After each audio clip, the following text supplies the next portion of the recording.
That's the best part, isn't it? That I don't know if it's that good that we're finishing each other's sentences, or that we are just assumed to just go with whatever I'm going to say.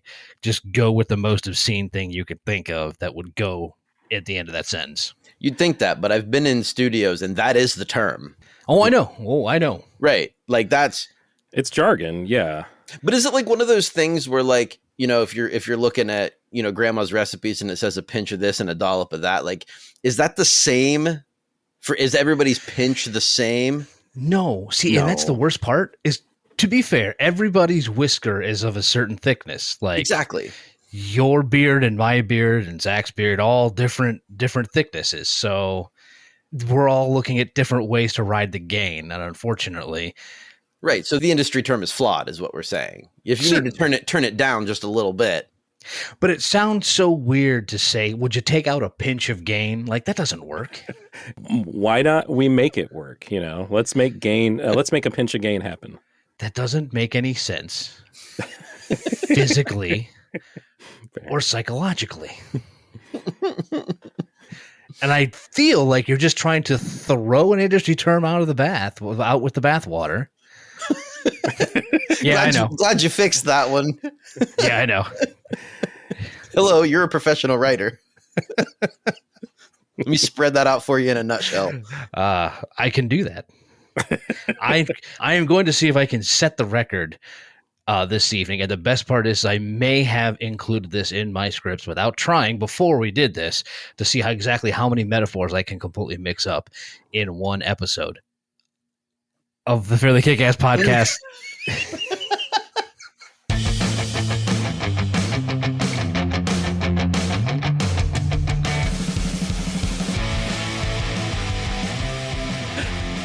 I was hanging by a thread.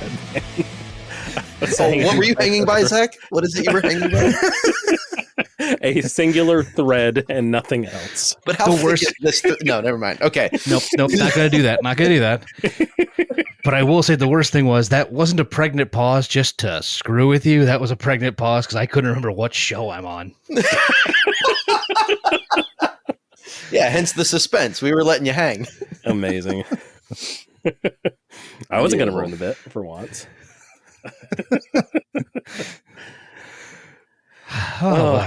There we are. So, what are we doing today, guys? Do y'all remember? Because I remember the first through 30th days of September, which is what we're talking about today, and what we are going to be reviewing. It's the usual. It's Zach. It's Jay. It's Dan. It's monthly reviews. It's album releases. It's newly charting top 40s. It's Fairly KickAss. It's your ears. It's our mouths. Oh, You made that significantly worse than it should have been. That I did. It's a bad taste in my mouth, and it's not the whiskey. See, back in the early days of this podcast, like we kind of, I think probably mostly me, just because I was just there more often to do it. But like we didn't have the esteemed producer, Nikki, to produce this podcast, which meant that we could take out whatever we wanted. And we don't have that luxury anymore. It's for the best.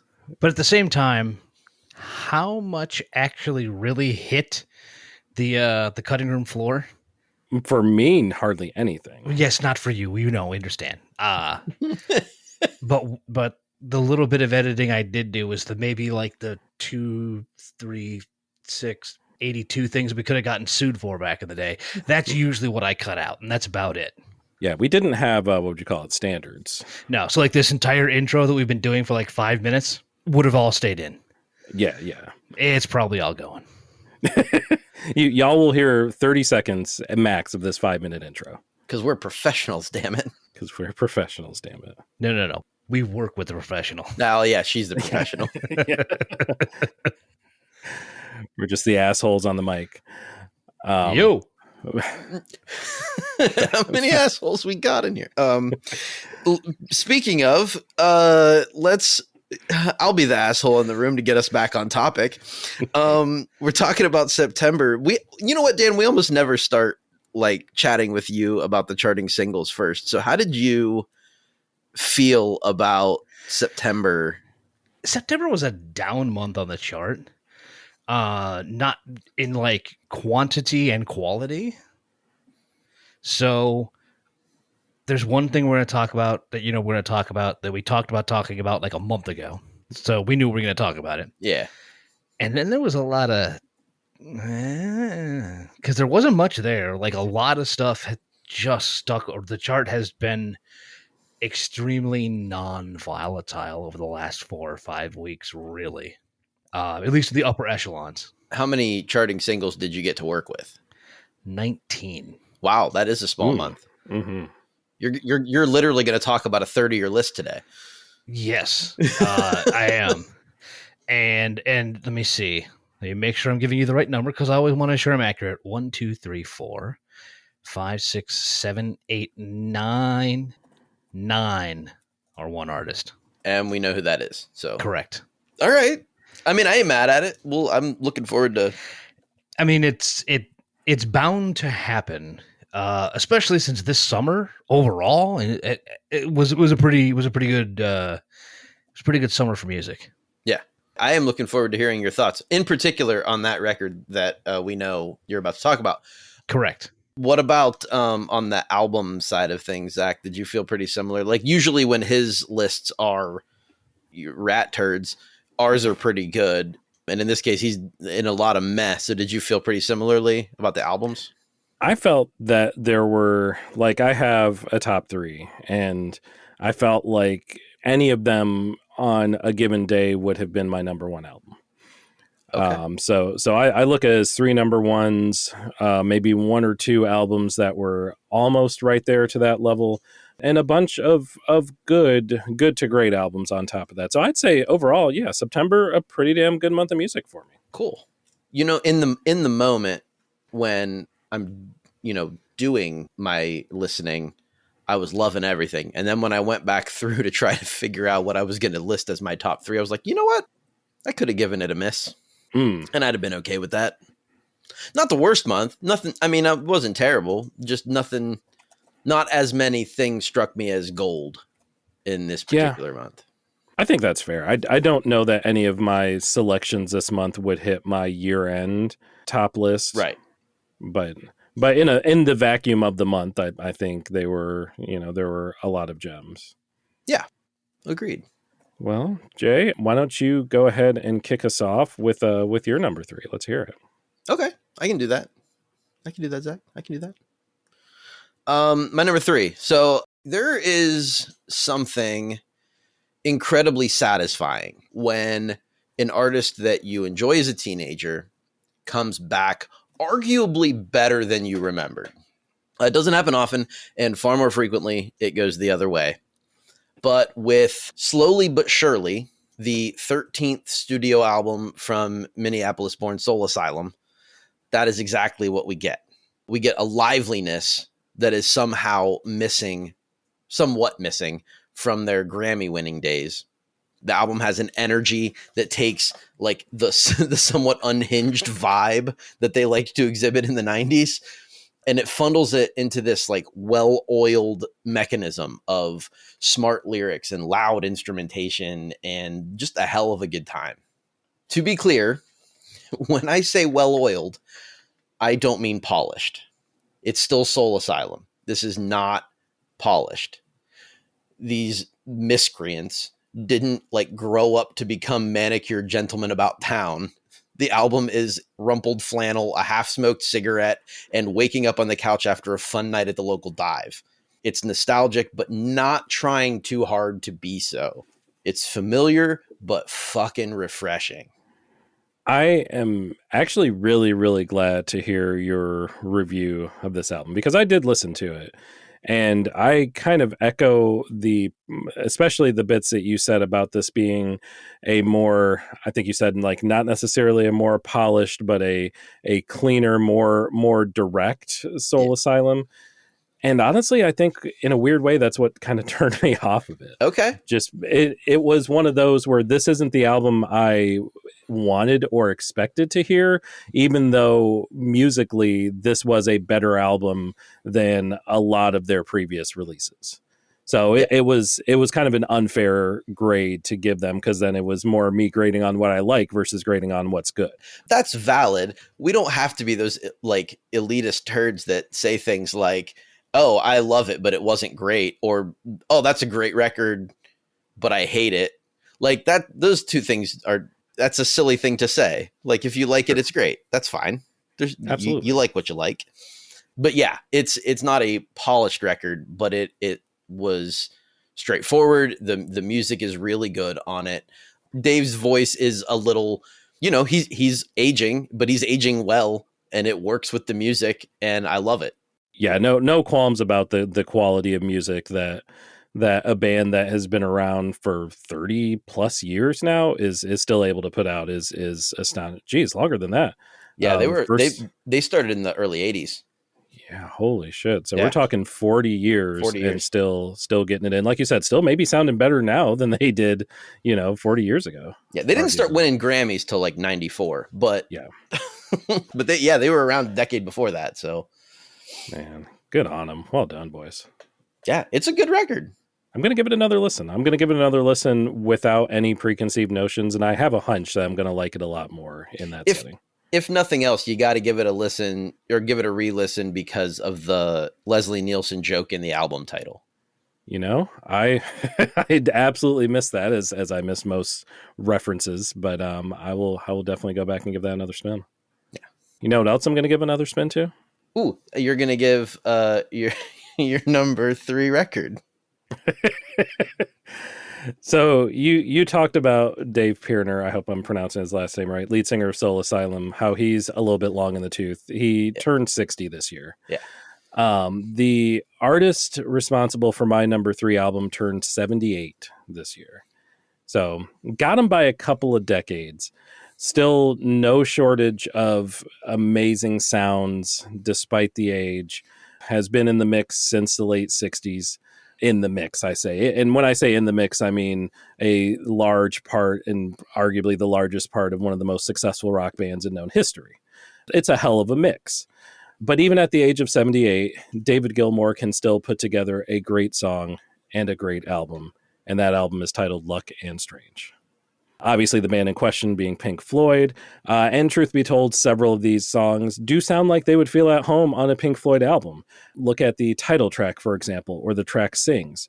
But then you have some other tracks that are a little bit of a departure in a really lovely way, such as the more acoustic track Between 2 Points duet. And I think I want to say 2 or 3 tracks that also feature David's daughter, Romani Gilmour. Beautiful, beautiful stuff. Both of the vocals by themselves, obviously, together they sound divine. The guitar work. Do I really have to tell y'all about the guitar work of one David Gilmour? Do we have to go down that road? I think you already know. But if I do have to say it in one word, it's Gilmour-esque. It's just absolutely stunning. He has not lost a beat in any arena, especially in the ways of the guitar. Beautiful album through and through. There was one lyric that stuck with me in the title track where Gilmour crooned, "You see, I hope it will go on, and when the curtain call is done, morning always comes." Which is a lyric that hits a little different, knowing that's being sung by a 78-year-old dude. But I'm asking, maybe Father Time, can we just hold off a little bit on this one so we can get, 4 or 5, 12 more David Gilmour albums? That would be swell. Thank you very much. We are 2 for 2 on albums that are on a list, but not on the other one. So I liked the David Gilmour record, but I will tell you, it did not even make my honorable mentions list because it's a Pink Floyd record. For the most part. There's a lot of Pink Floyd in this record. Like, sure. And I don't dislike Pink Floyd, but they never have been and will never be one of my favorites. For sure. If you don't like Pink Floyd music, that's what you're going to be getting on a large swath of this. Yeah. I think maybe part of that is just that I live in Northwest Ohio and we got burnt out on Pink Floyd from all of the radio stations only playing Pink Floyd and or Van Halen at any given moment. Shout out WIOT. Shout out XKR. Shout out The Buzz. Do you know other artists? Like, okay, you've played some Aerosmith and Bob Seger today, so it's back to Floyd. Okay, they did Led Zeppelin too. Not in that run. Yeah, we had a type up in that area, and that type was Pink Floyd. Yeah, very much so. It is a good record, and I will second your take on the guitar work because flawless. You can't, it's unassailable. Yes. Without a doubt. If I knew what that word meant, I would agree with you 100%. But my friend, you know what else cannot be assailed, and that's your number 2 album. I would agree with that. I don't know how much you'll agree with that. You know what I like, though? I like a British indie pop outfit that checks all the boxes. All right. Dynamic female lead that lands somewhere between Dido and Florence. Check. Chill, hyper-processed music that sits just under the voice, providing a perfect backdrop. Check. Lyrics that sound great alongside the beat, but don't actually make you think too hard about what's being sung. Check. That's how I felt about The Greatest Love by London Grammar. Hannah Reid's voice is one of the most captivating things I've heard in a long time. Like in a really long time. Aside that, like the production is just, it's meticulous. It was crafted so well and perfectly underneath her voice. They made this little cradle and her voice just ascends from the cradle and it's beautiful. Even though like some of the lyrics she's singing are, "This is my place, my house, my rules." And then in the very next song calls her a fakest bitch. But sung in the same pristine, gorgeous voice. It's just wonderful. It's magical. And the album is like a journey through love and loss and self-discovery and all that stuff. But that doesn't matter because her voice is the thing doing all of that. It's magic. It's always a bummer when we have, and this has happened to both of us literally every month, we cannot listen to every album. We just can't. There's not enough hours in the day.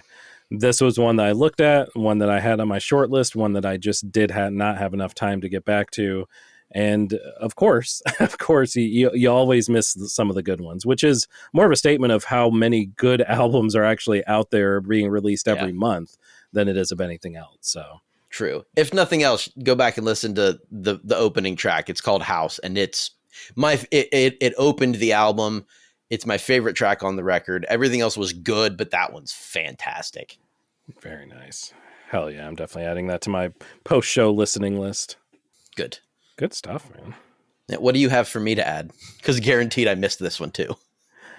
I don't know for sure if you missed it or not, actually. I think there's a chance that you might have listened to it. It's certainly an artist that we've all talked about. It's an artist that I've proclaimed, my love for in the past years that we've been doing this podcast. I will say that the album selection at number 2 was very vibes heavy, but I feel like for me, this was definitely more of a mood sort of album. And one of the things that we were talking about offline was the fact that I've been kind of working on a little personal project that revolves around samples, around music samples. And this person specifically is one of the, if you had a Mount Rushmore of sample heavy producers, there's no question that The Alchemist is on it. He may be the Mount Rushmore, or at least a good part of it, with folks like Jay Dilla and several others that we could talk for hours about. But I'm going to talk for about 30 seconds on The Alchemist's most recent release, The Genuine Articulate. Banger beat after banger beat, like you might as well move to Maine with all these banger beats around you. The samples are as crisp as you could possibly imagine, as soulful, as rocky as every genre you could think of. Al digs so deep in these crates to find these samples that, have probably never been sampled before. Al doesn't strike me as the kind of producer that would reuse a sample of his own or of anyone else's. So I can't say that for sure, but I feel very confident that these are not samples that you've heard, somewhere else before. It doesn't stray from the equation that has made him such a successful artist and such a successful, of course, producer over time. But it's just a better version of the same. You have the cast of characters you would come to expect in an Alchemist release. You got heavy hitters such as Action Bronson. You have Schoolboy Q. You have Conway the Machine. Of course, I had to shout out the Griselda homie. That's what we do on this podcast. But the main focus here is the samples, and there's plenty to sink your teeth into there. If I had to single out a track, I would mention Everybody's Favorite Uncle, where Al reminds the world that despite being a bit longer in the tooth, I see that I wrote that, and then we literally talked about a 60-year-old and a 78-year-old. So maybe Al not so long in the tooth comparatively. But despite that, he's still got it. Plus a Steve Harvey sample bookending that track, because why not? Why wouldn't you do that? I can think of reasons, There are a few, but I'm sure he did it well. Oh, it was perfect. It was as immersive as Steve Harvey on a musical track can be. And true to the opening statement of that segment, I did not listen to that record. So, yep, that'll be added. I don't know that you'll love it. I think you'll at least appreciate it, if that makes sense. I've appreciated Alchemist stuff more so than even like I know you're a big fan of like Conway the Machine and stuff, and I'm not as big a fan of his work, but the Alchemist, no, I dig it. Yeah, it's definitely an acquired taste. It definitely is like a certain style. Like, I don't know if that's just indicative of like Buffalo hip hop, but like, an Alchemist beat when you hear it. And I think that's just like super cool. It's almost like it's a signature in a way. Yeah, it's awesome. Well, we have a couple of things that were almost awesome, and that's honorable mentions. Yeah. So if you want to throw some of those out to the people, what just barely missed your list? Oh, just barely. There's a handful, a couple surprising ones and a couple of not so surprising ones. Let's start with the not surprising ones. Bright Eyes dropped a record. It's called Five Dice, All Threes, which is a great title. The album is good. It's not the best. I liked it. Go Connor. Go Connor. There's also another emo act that dropped an album this month called Foxing. If you've never heard of them, they're a lot of fun in the way that emo bands can be fun. It's good. It's solid. Great vocals, good music, solid record. It's self-titled, by the way, so I didn't need to give an album title. And then let's move on to some other stuff. Let's see. Black Dahlia Murder dropped a record called Servitude, and it is awesome. But it is very much a Black Dahlia Murder record. I've seen them live twice. They sound amazing. I've heard them on record for years. They sound amazing, but you know what you're getting. And I was looking for something a little spicier for my list this time around. Something that, tweaked me a little bit. MJ Lenderman, to go the opposite direction, singer-songwriter, dropped an album called Manning Fireworks. And if you like quirky lyrics and quirky singing and just really cool composition, that's a good record. That's a fantastic record. I really, really enjoyed it. Just missed my list. And then lastly, I would like to call out Boston Manor, who I've had on lists on the show before. I really dig their stuff. This last one wasn't my favorite of theirs. It was a little watered down for me. It's called Sundiver. But there are still some really cool tracks on the record. Yeah, the one thing I will mention, because I somehow missed every single one of those releases. And I don't know how, because I feel like I listened to a lot of shit this month, but apparently not enough. I did see that Bright Eyes album, and it made me think, like, sometimes you see an album title that's like really pensive, really well thought out, and it's like, I wonder how they came up with that. And then other times you see album titles and you're like, oh, you were playing a game of Yahtzee and decided that was going to be your next album title. Fucking Connor. And I say that with love, because I do love Bright Eyes. But. Right. I was really surprised that you hadn't listened to that one. That's surprising to me. It should have been towards the top of my to listen list, but I feel like sometimes I like to mix that up too. I don't want to necessarily go with the things that are most me. You know what I mean? Fair enough. Oh, I did have another one that I forgot to write down on this list. The Tommy Richmond record, Coyote. That was a cool album for like a modern, like, I don't know what you'd call him. It's not, he falls into that emo rap scene, but that's not what he does. So I don't really know what you'd call it, but it's good. I like it a lot. Yeah. The only thing I know from him is like that super popular song, I guess $1 Million Baby, I think it was. That was just like all over TikTok and social media. Yep. I do like that song. So it's a good song. Can't say anything against that dude's voice. For sure. For sure. Yeah, I was curious. I was very curious, and I didn't get around to it. But I will go back and listen to it now because that's cool that it gets, if it gets your seal of approval. I feel like Yeah. it has to be pretty damn solid. It's a pretty great record. Not gonna Nice, lie. dude. So if you didn't listen to, I just listed like 8 records and you haven't heard any of them. So what did you listen to? I hope that there are at least some of these that you also didn't listen to, just so I could save a little face. Well, you've hit one so far. Yeah. Well, I think I'm going to hit a second one with it wasn't a full length album, and I wouldn't have put it in my top 3 anyway. But mixtape Pluto from Future. I know. I almost put that in my notes. Like, I like Future. Yes, Future. This is a good album consisting of a Future song. I will grant you that. There is one of them, and it's a good song multiplied by 12, but it's still a really good song. Going in a completely opposite direction, Cowboys and Dreamers from One George Strait. It's just good, solid, stick to your rib country music, which means it will never work in the year of 2024 in the country music scene, which is probably why I enjoyed it so much. I'm going to mispronounce this name, so apologies in advance to Harriet, a album called Devoured by the Mouth of Hell, a singer-songwriter act, as you could tell by the title. No, it's a metalcore act, obviously. It's their full-length debut, and it was fabulous. Absolutely loved it. They had a kind of dual vocalist thing going on, and they kind of played really well off of each other. Kind of like if Mayday Parade got like really, really mad from stubbing their toes 10,000 times in a row, you would get Harriet. That's funny.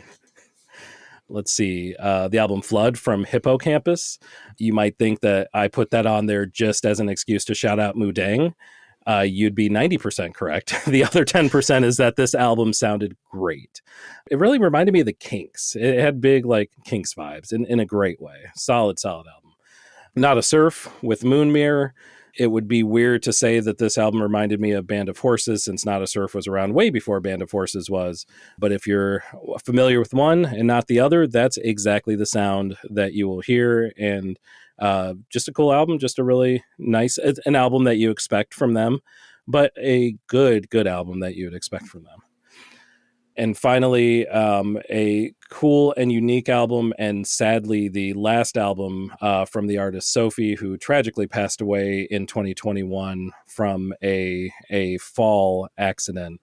It was a fitting send-off for, if you could tell how meteoric an artist was from nothing but the different stories and conversations that poured in about her after her death, then Sophie would certainly be at the very, very top of that mountain. In a vacuum, it was an awesome album. And, obviously even more feels around it due to the circumstances. So very cool. Highly recommend that. Highly recommend the other album that I believe came out, I want to say 2020 or maybe 2021. Cool, unlike anything that I've ever heard before in a lot of ways. It was very good, very good. Yeah, I like the Sophie record. Let's see, what else had the Hippocampus. I did listen to that one, and the Harriet, although I forgot about that one. So, but the rest of them, no, I didn't listen to those. Sweet. It gives me a little bit of hope. Well, now I have a toss-up as to what I think your number 1 album is going to be. Because I know I try to guess, but I have a toss-up now. It's a guessable one. Yeah, okay. I will not lie. It's very guessable. Okay, fair enough. But before we get to that, we have to get to yours, my friend. Yeah. You know what's great is when you pick an album based on the awesomeness of the band's name and you wind up loving it. And that is something that occurred a couple of years ago with an outfit called God is an Astronaut. They just dropped a new record in September, and it's called Embers, and it's fantastic. If you like interesting things that don't have vocals like I do, it's amazeballs. It's all instrumental, and it's like proggy, psychedelic, discordant metal kind of. It's very cool. It checks a lot of boxes for me, a lot like the London Grammar thing does. But mostly I needed vibes this month. That's what I needed. I needed music that would hit me without making me think, without making me dig for content. And so an instrumental prog metal record was perfect for that. It was dynamic. It told stories. It gave landscapes. It gave everything that I was looking for in an instrumental record. And it hit. It hit hard. There's moments in this record where the guitars are perfectly crunchy and loud and raised to just the coolest crescendos. And then it dives back down into atmospheric, ethereal guitar work with no drums. There's some electronic processes going on here. It's just beautiful start to finish. It's 9 songs that come in at just under an hour, and you won't regret a moment of it. The one note that I wrote about that album was full. Yeah. And I meant that as the greatest compliment, because this is a full this is an album that does not need vocals. The vocals are not missed at all. It's big and expansive and just more. I had it as an honorable mention. I didn't cover all of them because there were like 12 of them. Sure. But it absolutely was an honorable mention for me. It was a beautiful sounding album from beginning to end in a space that usually you don't have a lot of like instrumental rock albums. No, when you do, they are metal. Yeah, absolutely. Absolutely. Yeah, but this was definitely one of the best ones that I've heard. Yeah, it's so good. And I resisted the urge to use phrases like rich tapestry of woven. I don't know. I started right. The first thing I wrote for this album sounded like AI wrote it. It was really stupid. So I had to back out of that and then stammer through everything like I normally do. Challenge accepted for the October reviews. Oh God, it's going to be such a disaster. I can't wait. It's going to be so bad. Love it. All right, so let's get to it. Let's see if my prediction comes true. What is your number 1 record from September? Well, you said you thought it was one of 2, and this is certainly one of the 2. I'm just going to come out and say it. It was a Nightwish album. Nailed it. Nailed it. So here's why it's weird that this is my number 1 album. Because I honestly didn't like their last album that much. I know. I really, the previous album is called Human Nature. It was the second in a sort of 3-part, loosely but also very tightly coupled grouping of albums, including the album prior to that, Endless Forms More Beautiful. And Endless Forms was a good album. Human Nature I didn't really like at all. So I honestly didn't have very high hopes for this album called Yesterwind.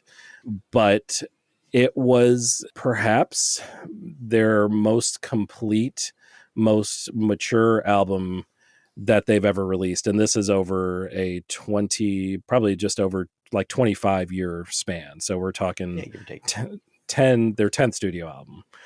This is polished. This is reined in where it needs to be reined in. There's a lot of subtlety. A lot of that is thanks to lead vocalist Flora Jansen, who has put in her absolute best performance that I've heard across Nightwish, across one of her previous bands, After Forever, which I've listened to a lot of.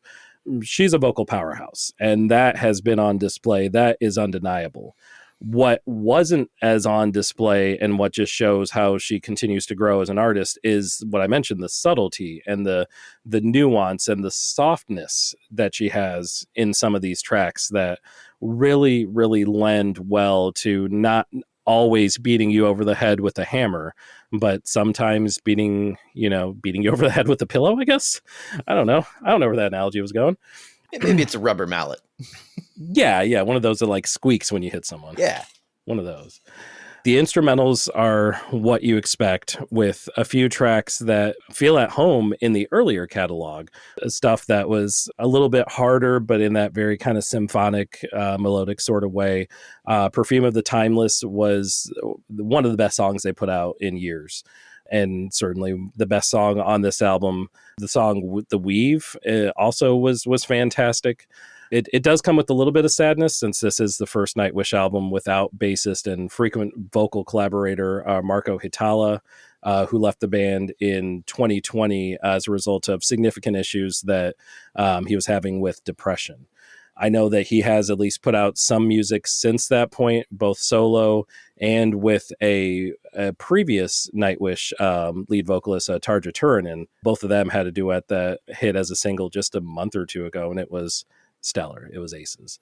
But there is a missing element. Obviously, he brought a lot to the table, but this was still a gorgeous album, even with that void being left in the middle of it. I know I'm the weird one for preferring Tarja. I haven't loved one of their albums since her. I can feel that. But honestly, it's because her voice is less pristine and more, I don't know, charismatic to me. But I also love Tom Waits. So take with that what you will. You know, everything that I've read about that, like it is very fierce as far as, and it feels like it's split very well between like Tarja and Floor, and then the vocalist in between the two of them, Annette Olson. I feel like you don't have very many people who like them all. I mean, I'm one of the few. Yeah, I don't dislike them all. I just she's Nightwish for me. But for sure. But I knew that I wrote it down here. Zach's pick, Nightwish. And that's why I didn't want to put it down, because it was so typecast for me. But I couldn't deny how much of an opus this album was. I was gonna guess the other one that I thought might be there was Missy Higgins. Because it does like, again, I'm typecasting you, but it's that like downer, depressing, almost sad sack singer-songwriter, but it's beautiful. Mm-hmm. So I thought that would, make your cut. But. No, honestly, didn't even get a chance to listen to it. Well, it's right up your alley. Yeah, we might have to redo September in a week and see if Missy makes the cut. It sounds like you and I were operating from a different list. It feels like it, doesn't it? It truly feels like it. You know who was operating from a different list? Yeah. Daniel, what you got for us? A hugely different list. But doesn't that just sound familiar? Yeah. Stay with me now here, okay? Just stay with me. Because the song I'm going to honorable mention is called We Pray. And it's from Coldplay, Little Sims, Burna Boy, Eliana, and Tinny. The song actually is pretty good, like despite the main artist and its cluster on the feature line. And by that, I mean, I really like the production. It's got that epic quality, and it's a month where that was enough to carry it up to that territory. And the chorus is pretty catchy. I heard at least something. I can't recall the song, maybe a couple songs off of Coldplay's upcoming album, and I was not turned off by it, which was surprising. Oh, really? Because the first single was dog shit. I hope I didn't hear that one, because otherwise... Did you hear? It's so bad I forgot it already. I think you got to go back to July. When it sat in this exact spot. Feels like I'm falling in love. Remember that one? I do remember that one. It was not that one. It was okay. You didn't hear Feels Like I'm falling in love. Okay. Feel like I'm falling in love. For those not who weren't familiar, it's the E coming to the title of it. Yeah, no spaces. No spaces, All no lowercase. capital letters, no punctuation. That's how we do things in 2024. At least we're not putting X's for vowels anymore.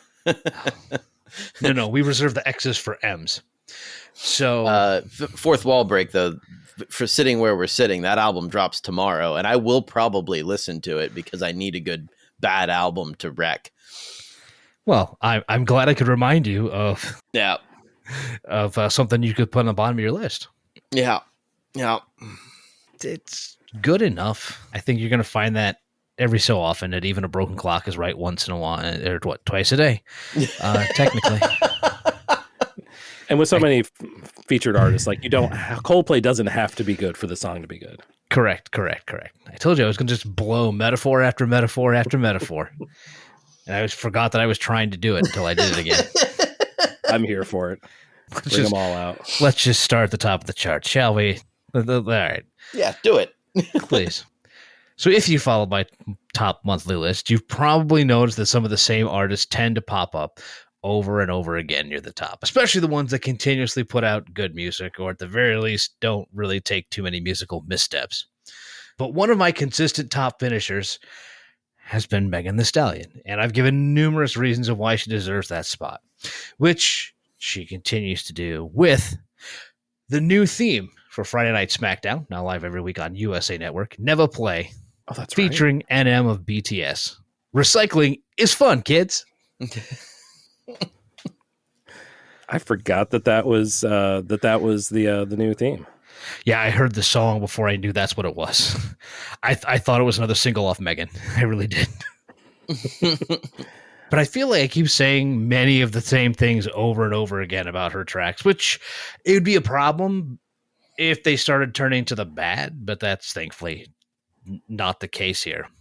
So I can once again focus on the rapid fire flow that is the vehicle for Megan's trademark energy and enthusiasm. The beat gets the job done. The feature gets the job done.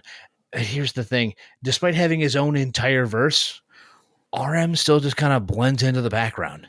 It becomes window dressing to the main event, which I suppose is one of the roles that a feature artist is supposed to fulfill. But, maybe that's not always is what it is. And what it is the number 3 song of September, because I couldn't write myself out of a corner. Yeah, there's no Uchiwali situation going on here. Megan is absolutely up front and center where she belongs. Yeah, he's not scene stealing this one at all. It does add to it, though. That's the other key. Like he's not drawn. He's not like I can't think of the word. He's there, but just not like all the way there. I think at this point, when it comes to features, we're just hoping they're not that you're not a detriment to the song when you show up. If you add something cool, that's great. But if you take away from the track, that's way more noticeable and tends to damage the song on the whole. For lack of a better word, let's call that future syndrome. Wow. Future catching strays well after the segment. You hate to see it. It's callback. Learn it. I refuse. Do you know, it just hit me what the best thing to me for music would ever be, and I think we might need to get an idea on this one.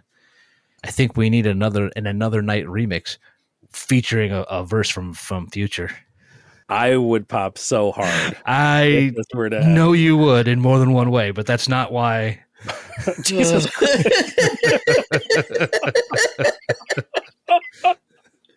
Oh, man. Oh, how did we get here? You gave me a live microphone. That's fair. That was my first mistake. Mm-hmm. What was your second mistake? I mean, what's your number 2 song? If you could only see the looks being exchanged, is the best part here. It's the downside of an audio medium. But anyway, all of that probably brings us to what I suppose is the most expected portion of the list. Y'all even helped me tease it last month, and that, of course, is Sabrina Carpenter's Short and Sweet, another record that put 9 songs in the top 40, and pretty well followed the footsteps of one-time rival Olivia Rodrigo with its success. The song of Sabrina's that comes in at number 2, the track that makes a sonic departure from the rest of the record that charted, is Slim Pickens. Carpenter sat down with Jack Antonoff and wrote a country-flavored ballad that could be like a cliche in someone else's hands. I mean, it's about a lack of a suitable dating pool, which is very meme-worthy.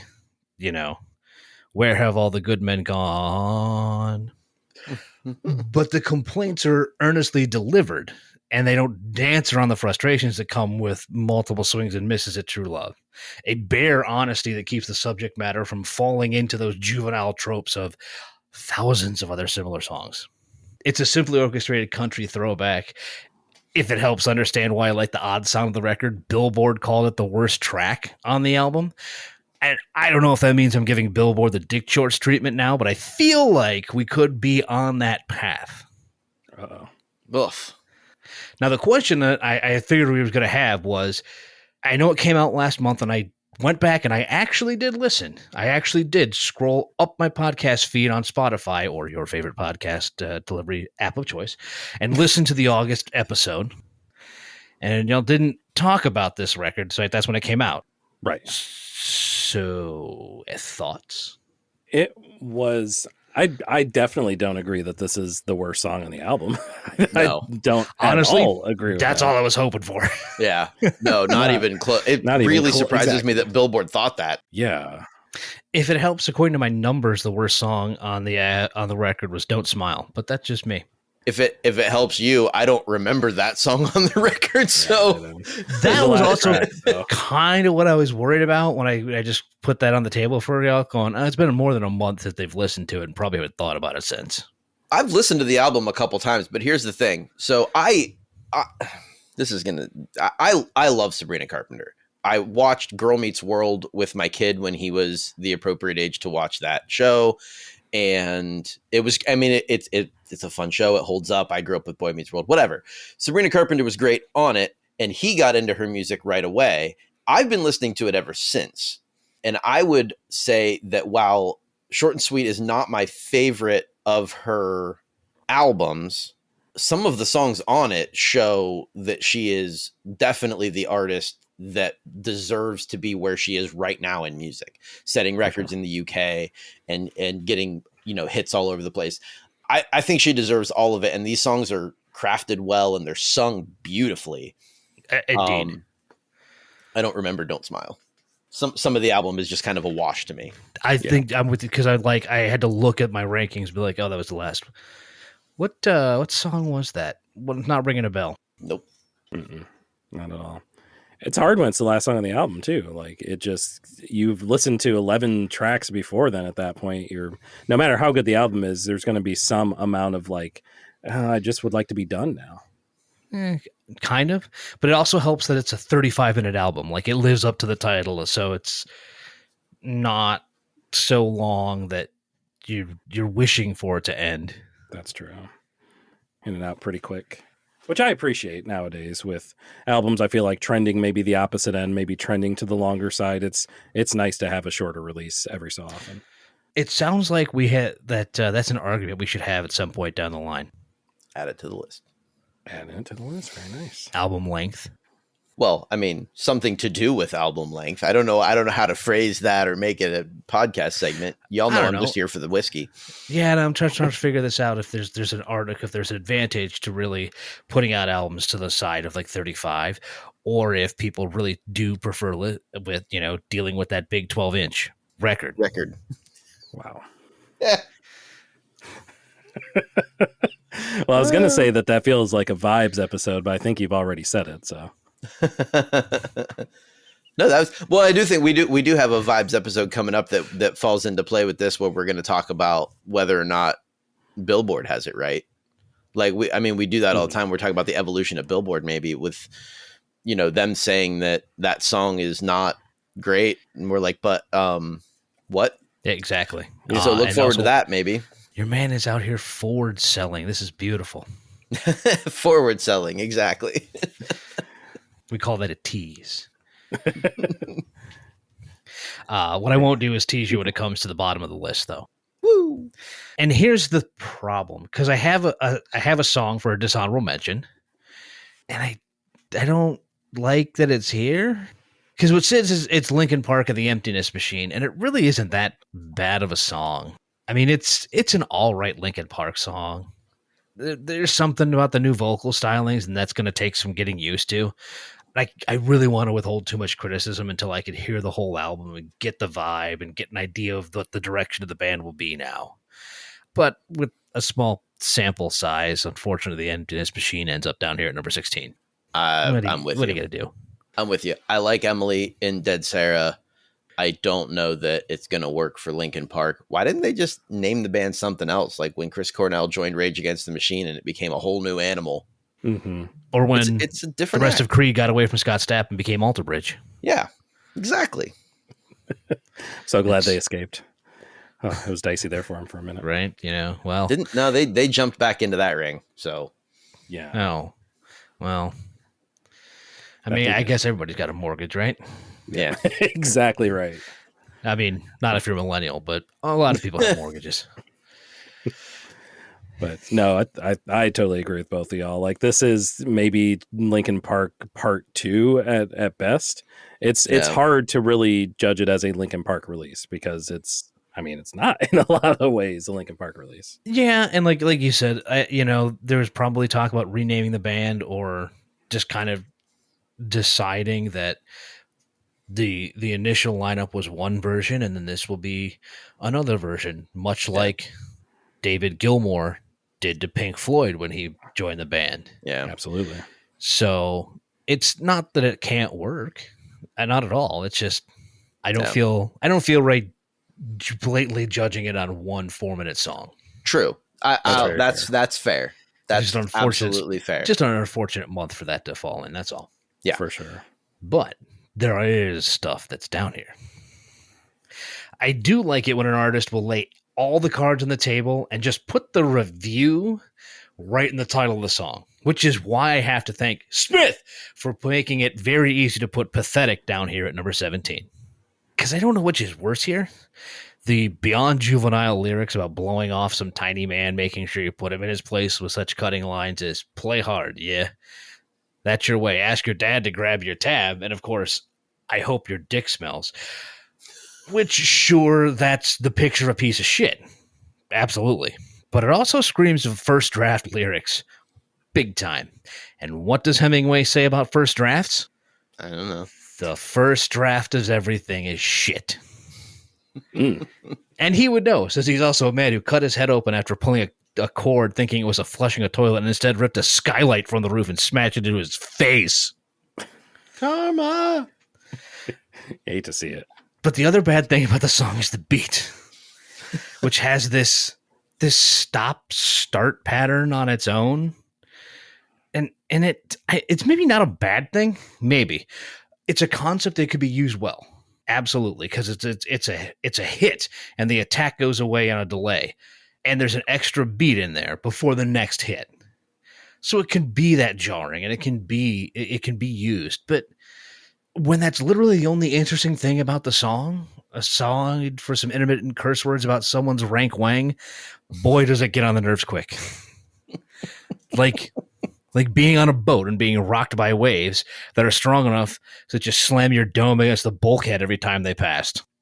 Something else Hemingway would know about, since he spent a good chunk of World War II on his boat tracking Nazi U-boats with a machine gun and a pile of hand grenades. And no, I am not making this shit up. All right, well, that's not true, actually. I am making that up. Hemingway never called the first draft of anything shit. That's a misattribution. He would call this song shit, though. As probably would the true author of this bit and its inspiration, one Randy Feltface. Yeah. Because I'm not getting sued. I want to explain.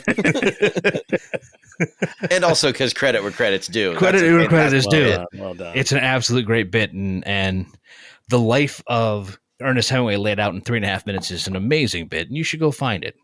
And if Randy's coming to your town, go see him. Fantastic delivery on your end, less than fantastic delivery on Smith's end. Thank you. The disappointing part is that I have to also note that Smith has a Grammy nomination.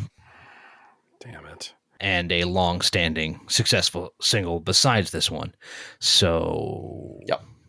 Like, I love like that kind of dealio that you mentioned, like when the beat just like stops in a song and you get like a brief pause. It's awesome when it happens once. When it happens 12 times, it makes you want to throw your laptop out of the window. Right. And when it happens throughout the entire song. Yeah.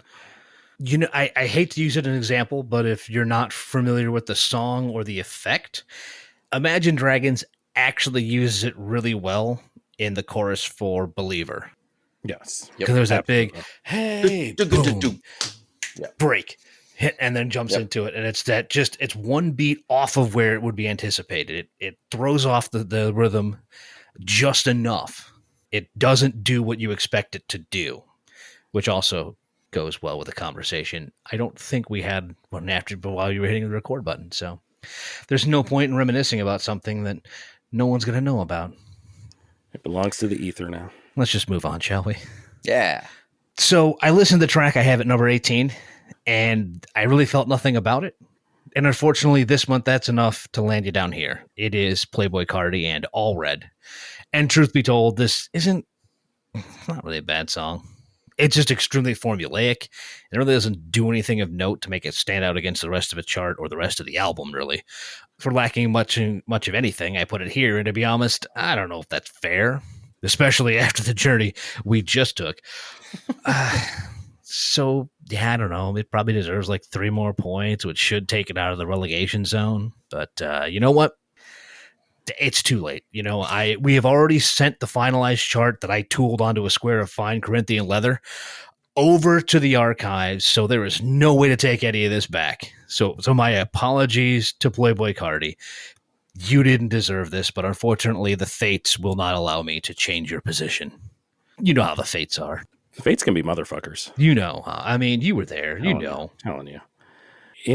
Like, despite the whole annals of history sort of thing, like, this was not, I agree, like, this wasn't bad, but it just wasn't, it was like decent cereal. Like, you eat it and it's like, okay, it's cool. But it just, nothing about the beat really jumped out at me as a very, like, I don't know, I don't want to say amateurish beat, but kind of amateurish. Kind of. Like I said, it's there. Their ideas pieced in there, but like they don't do anything tremendous. They don't really. It's not like it's nothing that really moves. I don't know what else to describe it. It just doesn't move you. It's just there. Yeah, like you said, it's a meal it's not bad, but you're not gonna write home about it. It's a greasy spoon of a song. Yeah, you're not going to go to your favorite restaurant and order the all red. That's what we're saying. That's good. I think that's a good one. Isn't that something you can get in Canada? Oh, we can actually get that here. If you're talking about the all dressed chips, those are coming to the US. Oh yeah, that's what it was. No, I think he was talking about the whelmed special. I don't know. I think that's just in Europe. Yeah. Oh, that's right. Sorry, Canada. You're not Europe. I promise. Please don't war crimes me. Somehow one of the most offensive things that's ever been said on this podcast. Sorry, Canada, you're not Europe. Well played. The best part is that pit would piss off both all Canadians and all Quebecois, exactly. Which is perfect. Like, it's pretty good if you can get an insult for both groups, but I really did not mean that sound, like I said. Didn't you? No. In this case, I did not, because I have absolutely no beef with Canada, and I don't want them to pull out the Geneva checklist and start going through things that they could do to me. Yeah, that makes for a bad day. Yeah. You know what makes for a really bad day? I was staring at my script, trying to figure out how to get from this point back into it. That's where you went wrong. That's where you try went wrong. This. No trying. You just stop the first thing that comes to mind. Oh, that's what I was going to do. Okay, good. But you know who did do a war crime? Smith. But she's not the only one. Because Shawn Mendes put out another song this month. And here we go. Why? It's at the bottom of the list at number 19.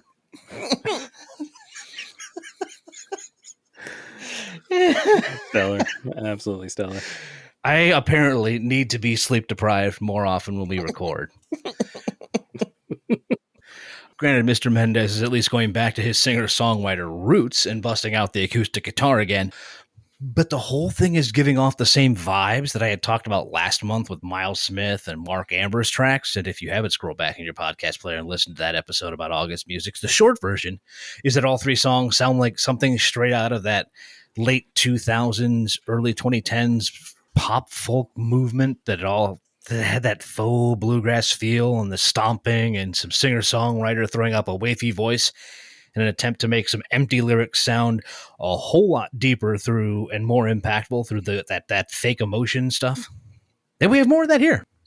Mendes is trying to get away from all that pop catchiness and shallow lyricism of his past, where all he did was whine about relationships. And instead now he thoughtfully laments about relationships and personal choices. Do you see the difference in how much more mature that is now? Our guy's grown. He really has. He's grown.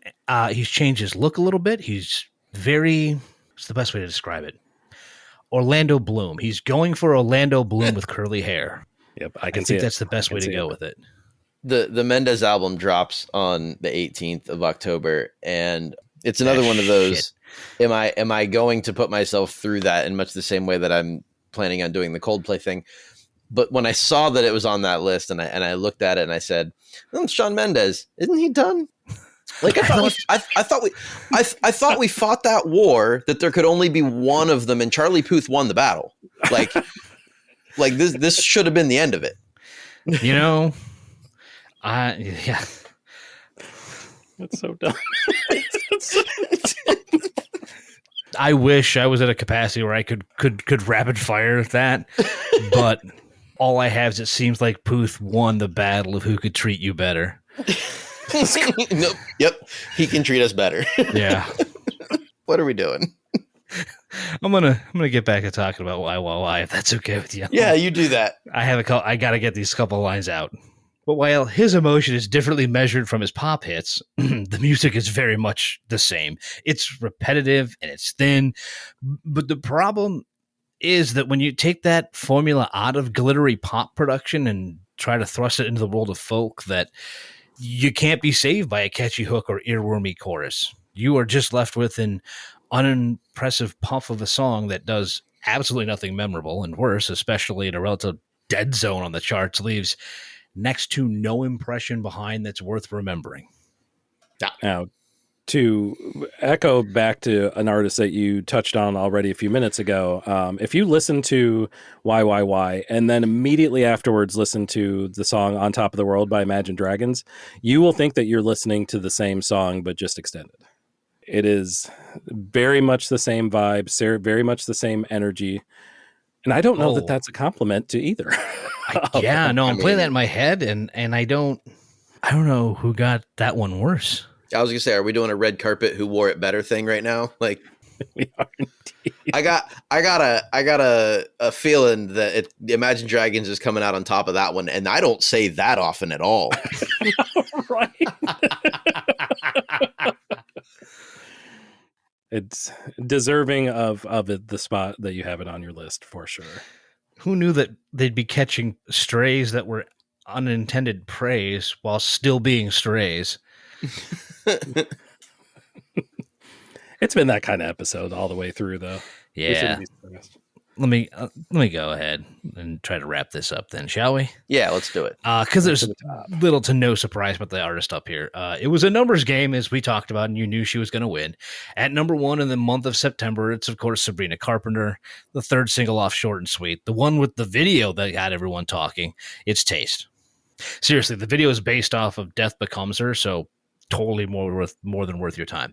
Yeah. But the song is one of the best on the record. I'd argue it is the best on the record. It's catchy and fun, jangly pop, plain and simple. It's actually a subset of one of our favorite types of song. Instead of being the happy-sounding song that's actually about something rather sad or bad, it's a happy-sounding song full of anger because it utterly eviscerates an ex. The happy, angry special, let's say. And while the rest of the critique world was more concerned with who the he is in the song, I read it multiple times, already forgotten the name, don't care. I just wanted to focus on how the song is the perfect table setter for this record, because it hands you a sample platter of all the influences that you're about to taste. There's some country-tinged vocals, some disco and funk melodies and bass, a little rock guitar in there, and plenty of pop sheen. It's really the perfect little package wrapped up with a bow of rage. And it was the best song I listened to in September. I don't have an argument to that at all. It's also the album opener. Yes. So, like, I mean, you said that, but like, it is the only clean, like, radio friendly song at the beginning of that record. The next, I think, 3 or 4 songs on the album are that very similar tone with that anger. Yes. Coming out with Please, Please, Please. And I think Good Graces and Sharpest Tool coming after it. All are good songs and all are not radio friendly, even though one of them is the hit. I'm not a fan at all. Of what? No, I mean, that was sarcasm. Sorry. It doesn't play. It doesn't play without the, no, like, you can't tell I'm a fan. Not at all. Yep. I get it now. Sorry. I was bad at reading faces there. Yeah, it's okay. I hit it with my hand. My hand was in front of my face. Yeah. How do we get out of this though? Everything that you heard us talk about tonight. you can check out. All you have to do is go over to fairlykickass.com and check out the ride-along playlist that will be up here there shortly, as it will contain all of the singles and all the albums that we talked about, so you get a true taste of all the music we're listening to.